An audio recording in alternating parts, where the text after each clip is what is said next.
News 7 Tamil, பொறுப்பும் பொது நலமும்.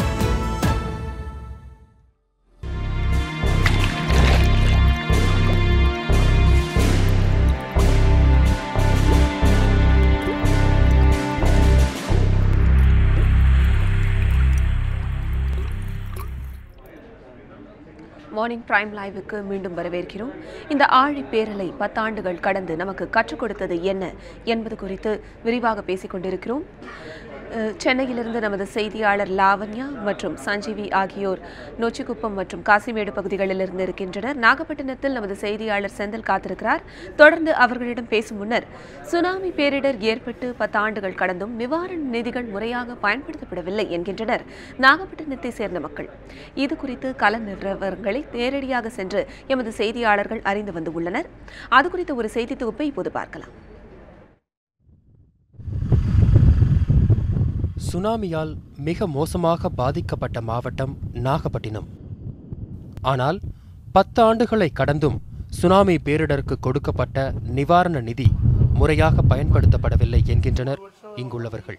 மேலும் ஒதுக்கப்பட்ட பல்லாயிரம் கோடி நிதியிலும் ஒரு சிலர் செய்த ஊழல் மிகவும் வேதனைக்குரியது என்கின்றனர்.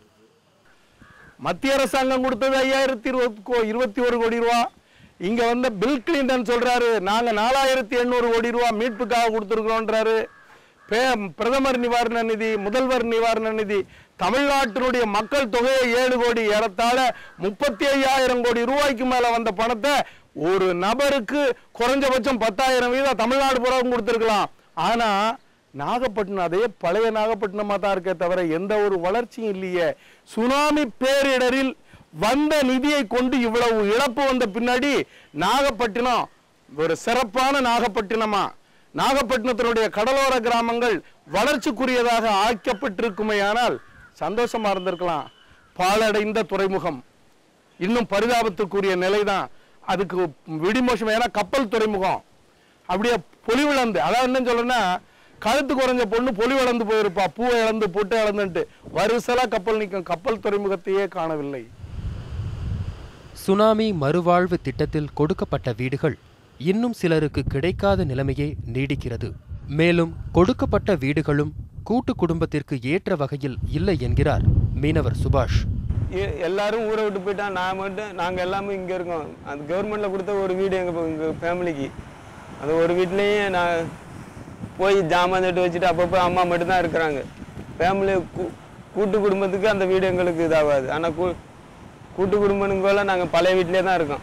கவர்மெண்ட் ஒரு வீடு கொடுத்தா ஒரு வீட்டிலே தான் இருக்கோம். ஆனால் ஒரு வீட்டில் ஃபேமிலியோடு இருக்க முடியாது. எனக்கு கல்யாணம் ஆகி எனக்கு ஒரு பையன் இருக்கான், என் தம்பிக்கு ஒரு கல்யாணம் ஆகி ஒரு பையன் இருக்கான். அதனால நாங்கள் அந்த வீட்டுக்கு போகல, ஊர்லேயே அந்த வீடு கட்டிக்கிட்டு இப்படியே தான் இங்கே தான் இருக்கோம்.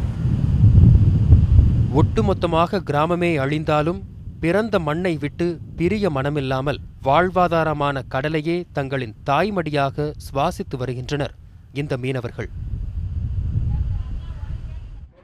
இனி நாகை நம்பியார் நகரில் இருக்கும் எமது செய்தியாளர் செந்தில்வேலிடம் கேட்கலாம். அங்கு நிறைய அஞ்சலி நிகழ்ச்சிகள் இன்று நடைபெற்று வருகின்றன. இப்பொழுது அவரிடம் கேட்கலாம். செந்தில், சொல்லுங்க, அவங்க இன்னைக்கு நிறைய அஞ்சலி நிகழ்ச்சிகளை இறந்தவர்களின் நினைவா நடத்திட்டு வராங்க அப்படின்றத சொன்னீங்க. அவங்களுடைய வாழ்வாதாரமான அந்த படகுகள், அந்த வலைகள் இந்த சுனாமி ஆழி பேரலையில் நிறையவே பாதிப்புகளை சந்திச்சிருக்கு. அந்த வாழ்வாதாரமே முற்றிலும் இல்லாமல் போன போது அவர்கள் எவ்வளவு தவிப்புக்கு உள்ளானார்கள், அதை மீண்டும் சரிப்படுத்திக் கொள்ள அவர்கள் எவ்வளவு சிரமப்பட வேண்டியிருந்தது?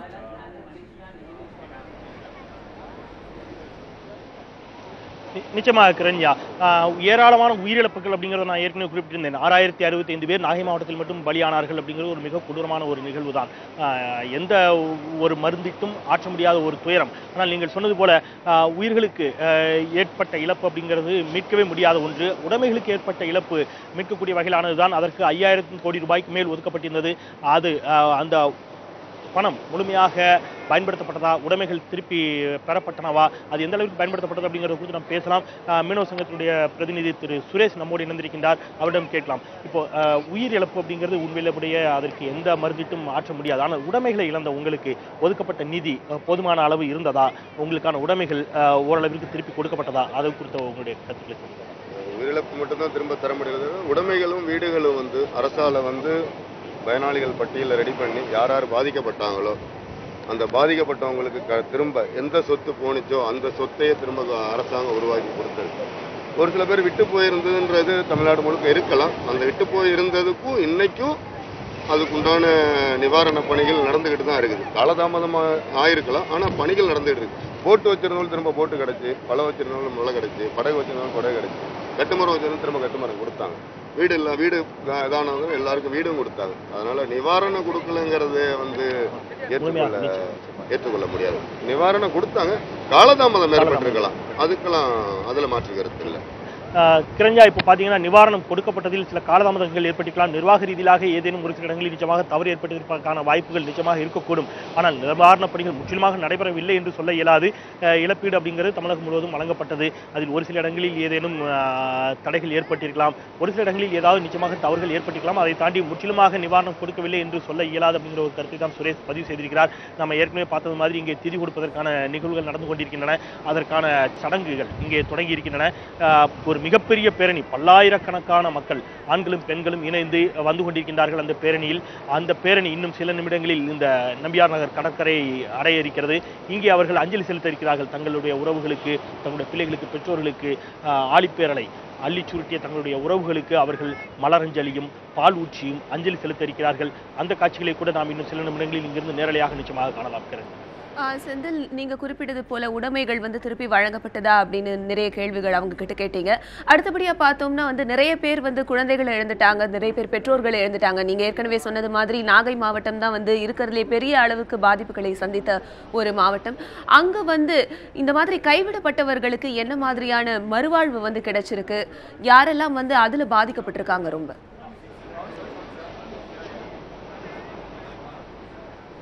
நிச்சயமா அது குறித்தும் கூட பேசலாம். இப்போ நான் சொன்ன மாதிரி உறவுகளை பிரிந்து ஆதரவற்று நின்ற குழந்தைகள் அல்லது பெற்றோர்கள் இந்த மாதிரி ஏராளம் பேர் இங்கே இருக்கிறார்கள். அவர்களுக்கு ஆதரவு கொடுக்கக்கூடிய வகையிலான அது என்ஜிஓக்களாக இருக்கலாம், தொண்டு நிறுவனங்களாக இருக்கலாம், அல்லது அரசும் கூட நிறைய அதற்கான நடவடிக்கைகள் எடுத்தது. அந்த நடவடிக்கைகளை குறித்து சொல்லுங்கள். ஆதரவற்றோர்கள் இன்னும் இங்கே இருக்கிறார்களா அல்லது அவர்களுக்கான ஆதரவற்றவர்கள் மாவட்ட நிர்வாகம் மூலமாக தொண்டு நிறுவனங்கிட்ட அந்த குழந்தைகள் தாய் தகப்பன் இல்லாதவங்களுக்கு குழந்தைகளை தொண்டு நிறுவனத்தில் பாப்புலரிட்டியில் ஒரு சக்தியா இல்லைன்னு சொல்றாங்க. தெளிவான விளக்கம். அதில் குழந்தைகள் அங்கே இருக்கு. ஆனால் சில பேருக்கு இன்னும் பிள்ளைங்கள சில பிள்ளைங்க இருக்கு. ஆனால் இன்னும் பாதிப்பு இன்னும் குறையல, குறையாம தான் இருந்துக்கூடிய வரை இன்னும் ஒரு பாதிப்பு எல்லா நிவாரணம் கிடைச்ச மாதிரி தெரியல. திரு சுரேஷ் அவர்களும் இது தொடர்பான கருத்துக்களை சொல்கிறார். தாய் தந்தை இழந்த குழந்தைகளுக்கு ஃபர்ஸ்ட் நாங்கள் கவுன்சிலிங் கொடுத்தோம். அது நிறைய என்ஜிஓஸை வச்சு கவுன்சிலிங் கொடுத்தோம். மனதளவில் அந்த குழந்தைகளை திரும்ப படிக்கிறதுக்கு தயார்படுத்தணும். அரசு எங்களுக்கு உதவி பண்ணிச்சு. உடனே என்ன பண்ணிச்சுன்னா, அப்பா அம்மா இல்லாத குழந்தைங்க பேரில் 5 லட்சம் ரூபாய், ஒரு குழந்தை பேரில் 5 லட்சம் ரூபாய் டெபாசிட் பண்ணி அவங்க ரிலேஷன் இல்லைன்னா பஞ்சாயத்தை கார்டியன் ஆக்கி அது 21 வயசு, அதாவது மேல் படிப்புக்கோ இல்லைன்னா திருமணத்துக்கோ அந்த பணம் உதவி பெற அளவுக்கு அப்போ இது பண்ணாங்க. அந்த இதில் பயனடைந்தவங்க எல்லாருமே இன்னைக்கு லைஃப்பில் நல்ல நிலைமையோட இதாக இருக்காங்க. அந்த குழந்தைகளை வளர்க்குறதுக்கு அன்னை சத்யா காப்பகன்ற ஒரு காப்பகத்தை நாகப்பட்டினம் மாவட்டத்தில் ஏற்படுத்தி அந்த காப்பகத்திலேருந்து எல்லா ஸ்கூலில் படிப்பை நிப்பாட்டி இருந்தாலும் திரும்ப படிக்க வச்சு நாங்கள் கிராமத்திலேருந்து ஒத்துழைப்பு கொடுத்தோம். கவர்மெண்ட் எங்களுக்கு சப்போர்ட் பண்ணாங்க. எல்லா என்ஜிஓஸும் அதில் இது பண்ணாங்க. நாங்கள் எந்த என்ஜிஓவையும் குறை சொல்ல விரும்பலை. குறிப்பாக ஸ்னேகா, அவ்வை இந்த 2 என்ஜிஓ எங்களுக்காக நிறைய இது பண்ணாங்க. வீடு கட்டி கொடுத்தது வேர்ல்டு விஷன்ற ஒரு என்ஜிஓ. இந்த 3 பேர் தான் எங்களுக்கு நிறைய பண்ணது. ஸ்னேகாவும் அவ்வையும் குழந்தைங்களை அடாப்ட் பண்ணியே பண்ணாங்க. SOSன்னு குழந்தைகளுக்காக நாகப்பட்டினத்தில் SOSன்னு ஒரு சிறப்பு இதுவே இருக்குது. அது மாதிரி அவ்வையில் சைல்டு கேர்னு ஒரு இதுவே இருக்குது. அதனால் எங்கள் கிராமத்தில் மட்டும் குழந்தைகளை எந்த குழந்தையும் அப்பா அம்மா இல்லை அப்படின்னு அனாதரவா விடவே இல்லை அப்படிங்கிறீங்க. நிச்சயமாக கிரஞ்சா, இப்போ பார்த்தீங்கன்னா இந்த சோகத்தை பொறுத்தவரையிலே ஒரு மிகப்பெரிய ஒரு வரலாற்று சோகம். இந்த சோகம் அப்படிங்கிறது இன்னும் அந்த வடுக்கள் இங்கே இருந்தாலும் கூட அந்த வடுக்களுக்கு மருந்திடுவதற்கான முயற்சியில் தொடர்ந்து அரசு நிர்வாகமும் தொண்டு நிறுவனங்களும் பல்வேறு நடவடிக்கைகளை எடுத்து வந்து கொண்டுதான் இருக்கின்றன. அது மறுப்பதற்கில்லை அப்படிங்கிறாங்க. 10,000 கோடி ரூபாய் ஒதுக்கப்பட்டிருந்தது. அந்த ஒதுக்கப்பட்ட நிதியில் அதிகாரிகள் தரப்பில் அல்லது அரசு தரப்பில் ஏதேனும் நிச்சயமாக ஒரு சில இடங்களில் முறைகேடுகள் நடந்திருக்கக்கூடும். ஆனால் முற்று முழுவதுமாக எந்த விதமான நடவடிக்கைகளும் எடுக்கப்படவில்லை என்ற ஒரு குற்றச்சாட்டை பதிவு செய்ய இயலாது. அரசும் சரி, தொண்டு நிறுவனங்களும் சரி, எங்களுடைய சோகத்தில் பங்கெடுத்துக் கொண்டார்கள் அப்படிங்கிற கருத்தையும் இங்கே இருக்கக்கூடிய மீனவ மக்கள் வைத்திருக்கிறார்கள். ஆனால் என்னதான் பொருளாதார ரீதியாக அவர்களுடைய உடைமைகளை திருப்பி கொடுத்தாலும், பொருளாதார ரீதியான உதவிகளை திருப்பி செய்தாலும், எத்தனை தான் ஆதரவு கரம் நீட்டினாலும் அவர்கள் இழந்த அந்த உறவுகளை மீட்கவே முடியாது அப்படிங்கிற வழி இன்னும் இங்க இருக்கக்கூடிய குழந்தைகளிடமும் இங்க இருக்கக்கூடிய பெற்றோர்களிடமும் இருந்து கொண்டுதான் இருக்கின்றன. அந்த காயத்திற்கு நிச்சயமாக காலம் மட்டும்தான் மருந்திட முடியும். கிரண்யா, செந்தில் இணைப்பிலேயே இருங்க. மீண்டும் செந்திலிடம் கேட்ட அதே கேள்வியை லாவண்யாவிடம் கேட்கலாம். லாவண்யா, சொல்லுங்க, காசிமேடு பகுதியில் வந்து மீனவர்களுடைய மனநிலை எப்படி இருக்கு? குறிப்பா வந்து அவங்களுக்கு இந்த மாதிரியான நிவாரண உதவிகள் கிடைக்கிறதுல என்ன மாதிரியான சிரமங்களும் இருந்தது? அது வந்து அவங்களுக்கு சரிவர கிடைக்க பெற்றதா?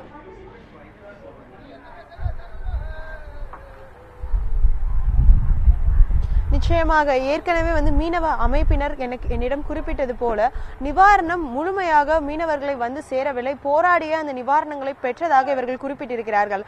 மத்திய அரசு, மாநில அரசு என இருவேறு அரசுகள் நிதி வந்து சுனாமி நிதி என்று ஒதுக்கினாலும் அந்த நிவாரண நிதி முறையாக மக்களை வந்து சேரவில்லை என்பது வந்து மீனவர்கள் தரப்பில் வைக்கப்படும் ஒரு குற்றச்சாட்டாகவே இருக்கிறது. அது மட்டும் இல்லாமல் உலக அளவில் பல்வேறு நாடுகள் சுனாமிக்காக நிதியை வழங்கி இருக்கிறார்கள். பல்வேறு தொண்டு நிறுவனங்கள் பல கோடி ரூபாய்கள் என பல்வேறு நிறுவனங்களால் நிவாரணம் வழங்கப்பட்டிருந்தது. எனினும் அந்த நிவாரண உதவி முறையாக மீனவர்களை வந்து சென்றடையவில்லை. 25% முழுமையாக இருந்த நிவாரணத்தில் 25% மட்டுமே மீனவர்களிடையே வந்து இருக்கிறது. அது அந்த நிவாரணம் கூட போராடி பெற்றதாகவே மீனவர்கள் தரப்பில் குறிப்பிடப்படுகிறது. அது மட்டும் இல்லாமல் நிவாரணம் கிடைக்காத சிலரும் மிகவும் காலதாமதம் ஏற்படுத்தப்பட்டு அவர்களுக்கு நிவாரணம் வழங்கப்பட்டதாக குறிப்பிடப்படுகிறது. தற்பொழுதும் ஒரு சிலருக்கு நிவாரணம் முறையாக வழங்கவில்லை. அவர்களுக்காக வந்து தாங்கள் இன்னும் போராடி வருகிறோம் என்பது போன்று மீனவர்கள் தெரிவித்திருக்கிறார்கள். கிரண்யா, லாவண்யா, இன்னும் சரிவர வந்து அவங்களுக்கு நிவாரணம் கிடைக்கப்பெறவில்லை அப்படின்னு சொல்லியிருக்கீங்க. இணைப்பிலேயே இருங்க லாவண்யா. பட்டினப்பாக்கத்தில் இருக்கிற சஞ்சீவி கிட்ட கேட்கலாம். சஞ்சீவி, சொல்லுங்க சஞ்சீவி, இப்போ அந்த மக்களுக்கு வந்து பாதிக்கப்பட்ட அந்த நேரத்தில் வந்து சரிவர வந்து இந்த கவுன்சிலிங் அப்படின்னு சொல்லக்கூடிய மனநலம் சார்ந்த உதவிகள் வந்து செய்யப்பட்டதா? ஏன்னா வந்து நிறைய பேர் வந்து உடைமைகளையும் உறவுகளையும் இழந்து வந்து தவிச்சிட்டு வந்தாங்க. அவங்க மீண்டு வரத்துக்கு என்ன மாதிரியான கவுன்சிலிங்லாம் வந்து கொடுக்கப்பட்டது?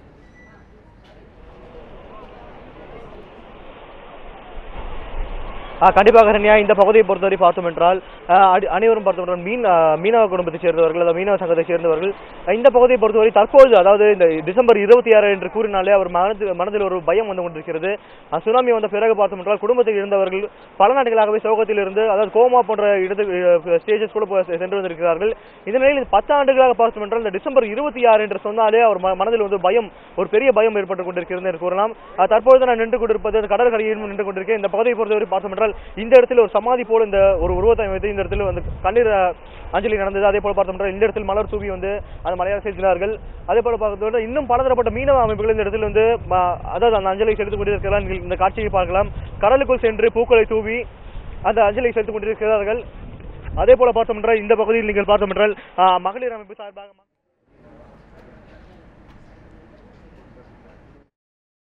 இன்றைக்கும் கூட அந்த சோகத்திலிருந்து முழுமையாக மீறவில்லை என்பது அவருடைய கண்ணீரில் இருந்து நாம் அறிந்து கொள்ளக்கூடிய ஒரு விஷயமாக இருக்கிறது.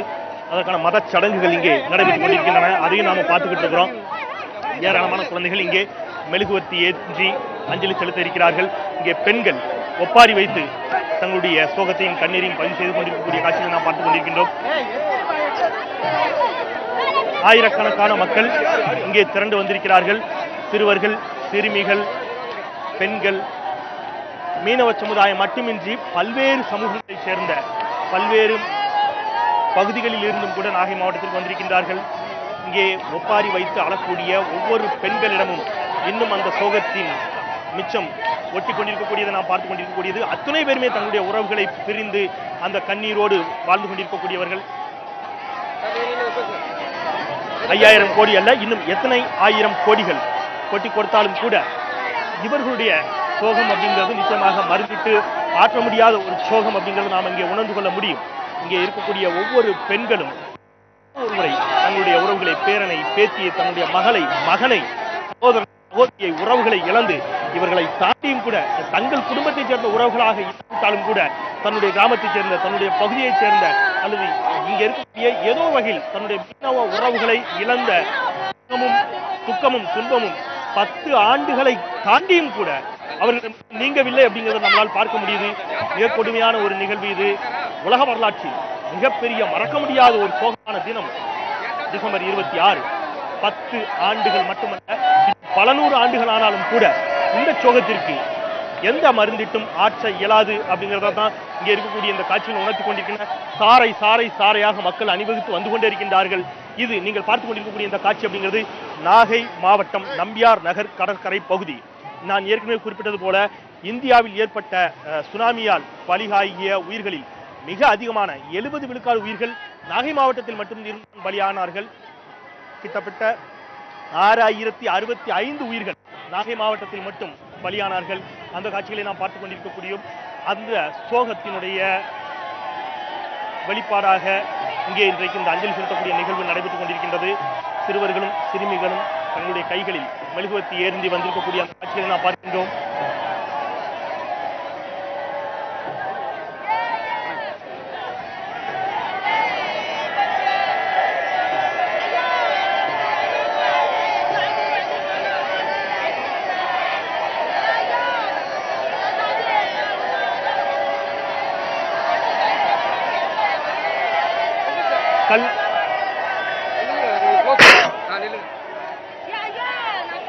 கல்லஞ்சம் கொண்டவர்களையும் கூட கரைத்து விடக்கூடிய ஒரு மிகப்பெரிய சோகம் திரும்புகிற திசையெல்லாம் ஒப்பாரி சத்தம் கேட்டுக்கொண்டிருக்கின்றது.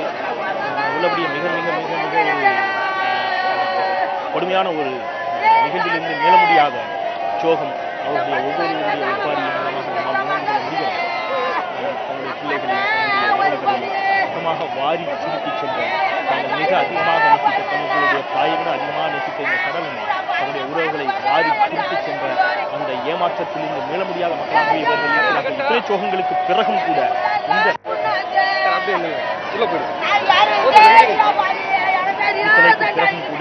இந்த கடல் அன்னையின் மடியிலிருந்து இவர்களால் விலகிச் செல்ல மனமில்லாமல் இங்கே வாழ்ந்து கொண்டிருக்கக்கூடிய ஒரு சிலை பார்க்கின்றோம்.